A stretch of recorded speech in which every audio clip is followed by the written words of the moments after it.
भारतीय नौसेना के शीर्ष एथलीट एमपी जाबिर ने हाल ही में पटियाला में संपन्न अंतरराज्य एथलेटिक्स चैंपियनशिप में 49.78 सेकंड के समय के साथ 400 मीटर बाधा दौड़ में टोक्यो ओलंपिक के लिए क्वालिफाई किया। प्रवक्ता के अनुसार जाबिर ने विश्व रैंकिंग कोटा के माध्यम से क्वालिफाई किया, जिसमें 14 सीटें उपलब्ध हैं। 25 वर्षीय नौसेना नाविक केरल के मलप्पुरम शहर का रहने वाला है। World athletics road to the Olympic ranking में वह वर्तमान में 40 एथलीटों में से 34वें स्थान पर है। उन्होंने कहा कि जाबिर ओलंपिक में 400 मीटर बाधा दौड़ में भाग लेने वाले पहले भारतीय पुरुष एथलीट होंगे, जब वह टोक्यो में भाग लेंगे। अगस्त के अंत तक कांग्रेस में नया अध्यक्ष बनाने के लिए पार्टी के शीर्ष स्तर पर मंथन शुरू हो गया है। उच्च पदस्थ सूत्रों के अनुसार राहुल समर्थक इस बात की पुरजोर कोशिश कर रहे हैं कि राहुल को पुनः अध्यक्ष पद की जिम्मेदारी लेने के लिए मना लिया जाए। दूसरी तरफ पार्टी के तमाम बड़े नेता इस बात पर अड़े हैं कि चुनाव हो अथवा प्रियंका गांधी को पार्टी की कमान सौंपी जाए। भारतीय रेलवे ने 50 ट्रेनों को चलाने का फैसला लिया है। रेल मंत्री पीयूष गोयल ने ट्वीट कर इसकी जानकारी दी है। उन्होंने सभी ट्रेनों की लिस्ट जारी की है। गोयल ने कहा कि यात्रियों की बढ़ती हुई मांग को देखते हुए रेल अनेक स्पेशल ट्रेनों का आरंभ करने जा रही है। एक प्रयास अनेक लाभ। बच्चों को संस्कृत में संवाद करना सिखाएं। प्रत्येक बच्चा कहानी को संस्कृत में रचनात्मक तरीके से बताएगा। संस्कृत और प्रतिभा दोनों खिलते हैं। पूरे भारत में प्रत्येक संस्कृत वर्ग के छात्रों को संस्कृत में कहानियां सुनाने दें। सुनिए यूएसए संवित की कहानी। नमस्ते, मम नाम संवितः। अद्य अहं कथा वदामि। एकः काकः अस्ति। काकः जलं पातुम् इच्छति। काकः जलस्य कृते अत्र तत्र सर्वत्र गच्छति। काकः नद्यां पश्यति, जलं नास्ति।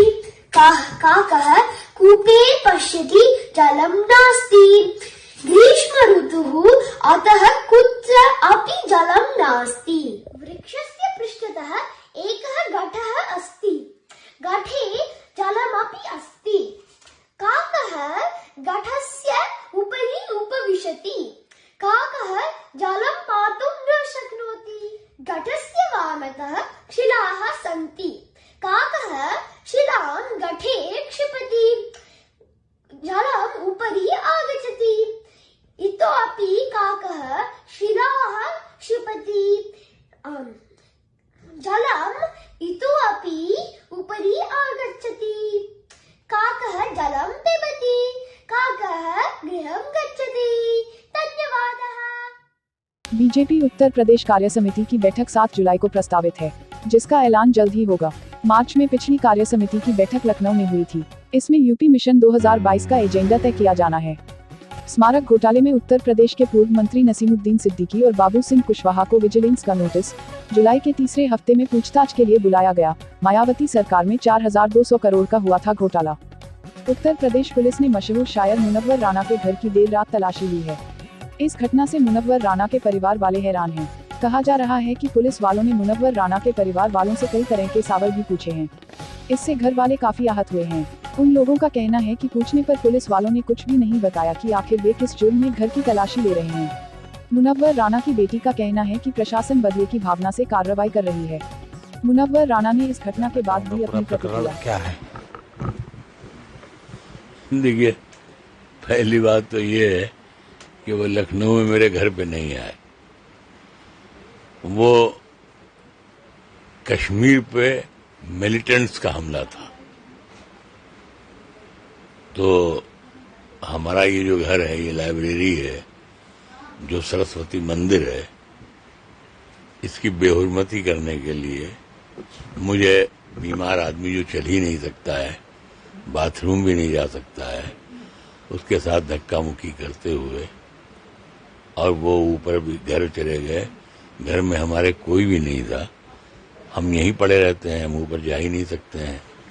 और आने के बाद ऊपर जा करके हमारी बिहार से लड़की आई हुई है, उसकी 16 बरस की लड़की के साथ हाथापाई की, उसका मोबाइल छीन लिया और पूरी गुंडागर्दी के साथ एक एक औरत हमारे यहाँ पर्दा होता है। लेकिन ये पर्दे की जो बेहुरमती, जो बदतमीजी, आप हमको बताना चाहिए था। हम पूछ रहे हैं। हम अपनी शायराना और जो कवि कल्चर के हिसाब से मैं आइए, तशरीफ रखिए, बैठिए जनाब हुजूर, लेकिन वो अपनी पूरी बदतमीजी पे आमादा थे। उनके जिस्म पे कोई पुलिस की वर्दी भी नहीं थी। मैं नहीं जानता कि पुलिस ने गुंडे भेजे थे या गुंडे पुलिस के भेस में आ गए थे। क्योंकि उनका लहजा भी खराब था, वो बदतमीजी से बात कर रहे थे। उन्होंने हमारी बीवी से भी बदतमीजी की, हमारी बहू सबसे बदतमीजी की। और अगर कोई भी कहीं से बताया तो यही जा रहा है कि वो रायबरेली से आए थे, कहीं से भी आए हों। जब मैं जिंदा हूं, मैं बैठा हूं, तो मैंने कहा भी कि भाई आप मुझे बताइए। कहने लगे नहीं आप हटिए, आप तो कोई मतलब नहीं है। मैंने क्यों नहीं मतलब है? तबरेज मेरी औलाद है, आप मुझसे बोलिए, और कोई मुजरिम नहीं है। और आप जिस तरह से हमने कहा कि वहां गोली चली उनके ऊपर, तो क्या आप चाहते हैं कि मरवा ही दें हम अपने बेटे को? एक ही बेटा है। पाकिस्तान के साथ बातचीत की वकालत करने के बाद महबूबा मुफ्ती पर देशद्रोह का मुकदमा। पाकिस्तान के साथ बातचीत फिर से शुरू करने के अपने आह्वान पर बढ़ती प्रतिक्रिया का सामना करते हुए पीडीपी प्रमुख महबूबा मुफ्ती पर देशद्रोह का मामला दर्ज होने की संभावना है। कोरोना की तीसरी लहर आए या ना आए, लेकिन अभी से इसके प्रति सभी को सतर्क रहना होगा। यदि तीसरी लहर आई तो इसमें डेल्टा प्लस वायरस का भीषण प्रकोप देखने को मिल सकता है। संजय गांधी स्नातकोत्तर आयुर्विज्ञान संस्थान SGPGI के निदेशक डॉक्टर RK धीमन के अनुसार डेल्टा प्लस वायरस इतना अधिक संक्रामक होगा कि वह मौजूदा वैक्सीन को चकमा दे सकता है, लेकिन टीकाकरण करा चुके लोगों के गंभीर होने व मौत का खतरा कम होगा। इसलिए सभी को वैक्सीन लगवाना बेहद जरूरी है। कोरोना का अनचाहा रिकॉर्ड, US, ब्राजील के बाद 4 लाख मौतों वाला तीसरा देश बना भारत। बिहार में बड़े पैमाने पर हुए सरकारी अफसरों के ट्रांसफर पोस्टिंग को 24 घंटे ही नहीं गुजरे थे कि सियासी बवाल मच गया है। ट्रांसफर पोस्टिंग में अपनी नहीं चलने से नाराज नीतीश कैबिनेट में मंत्री मदन सहनी ने मंत्री पद से ही इस्तीफे का ऐलान कर दिया है। सहनी ने कहा है कि नीतीश मंत्रिमंडल में मंत्रियों का कोई मोल नहीं है, जबकि अफसर अवैध कमाई कर रहे हैं। सहनी ने नीतीश कुमार के बेहद करीबी अफसर चंचल कुमार की संपत्ति जांच की भी मांग की है।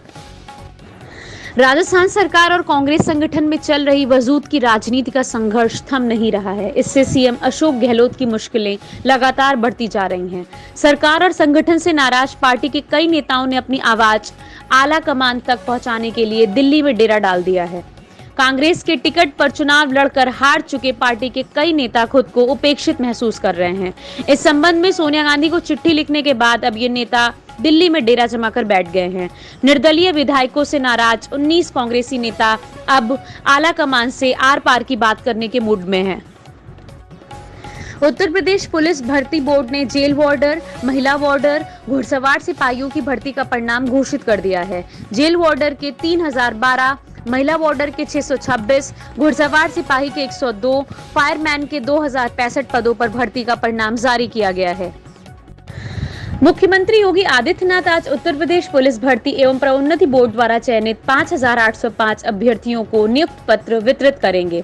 5805 पदों पर हुए चयन में उत्तर प्रदेश कारागार प्रशासन एवं सुधार विभाग में पुरुषों के 3012 एवं महिलाओं के 626 पदों के लिए जेल वार्डर की भर्ती की गई है। चयनित जेल वार्डर जेलों की व्यवस्था को और अधिक सुदृढ़ करने में सहायक होंगे। भारतीय नौसेना के हाइड्रोग्राफिक सर्वेक्षण जहाज INS सर्वेक्षक के MV एक्सप्रेस पर्ल के आसपास 558 मील साइड स्कैनर सोनार अध्ययन पूरा किया, जो जून में डूब गया था। अधिकारियों के अनुसार सर्वेक्षण का विश्लेषण दुर्घटना के 3 वर्ग मील के भीतर मलबे की एकाग्रता का सुझाव देता है और यह एक साथ 3 सर्वेक्षण क्षेत्रों में एकीकृत सेंसर और 2 सर्वेक्षण नौकाओं के साथ आयोजित किया जा रहा है। मध्य प्रदेश में नशे के कारोबार पर नियंत्रण नहीं हो पा रहा है। इस साल जून तक स्मैक, अफीम, गांजा, डोडा चूरा और केमिकल ड्रग्स के 1197 मामले दर्ज किए गए हैं। सबसे अधिक प्रकरण अफीम और गांजा बेचने को लेकर सामने आए हैं। अफीम उत्पादक राज्य होने के कारण मालवा के बड़े हिस्से से अफीम देश भर में पहुंच रही है। सीमावर्ती राज्य उत्तर प्रदेश और राजस्थान में भी इसकी आपूर्ति अधिक हो रही है। केमिकल ड्रग्स भी लोगों को पहुंच में है। वैश्विक महामारी कोरोना वायरस संक्रमण के खिलाफ बड़ी जंग में फ्रंट पर रहे यूपी के सीएम योगी आदित्यनाथ का डंका अब ऑस्ट्रेलिया में भी बज रहा है। ऑस्ट्रेलिया की सांसद क्रैग केली ने डेल्टा वेरिएंट को रोकने के लिए योगी आदित्यनाथ के फॉर्मूले को जमकर सराहा है। भारत के औषधि नियामक ने रूस के कोरोना रोधी टीके स्पुतनिक लाइट के आपात इस्तेमाल को मंजूरी देने से इनकार कर दिया है। यह एकल खुराक वाली कोविड रोधी वैक्सीन है।